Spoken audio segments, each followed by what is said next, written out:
امام رضای فرانسوی. مادر امام رضا یکی از اسمائشون مارسیاس، اهل حضرت رضا از طرف مادر فرانسوی نژادن.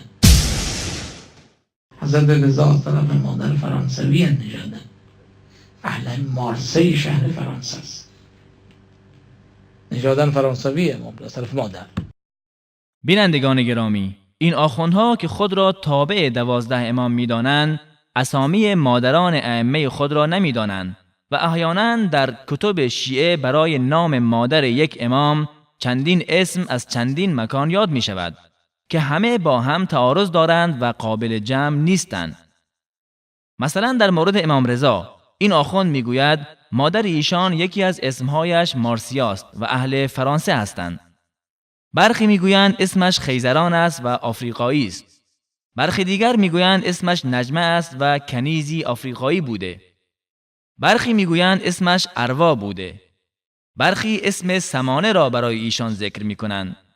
برخی دیگر میگویند اسم مادر امام رضا طاهره بوده. عده‌ای نیز میگویند نام مادر ایشان نوبیه بوده است. حالا آخرش ما نفهمیدیم مادر امام رضا اسمش چی بوده و اهل کجا بوده، فرانسوی بودن یا آفریقایی.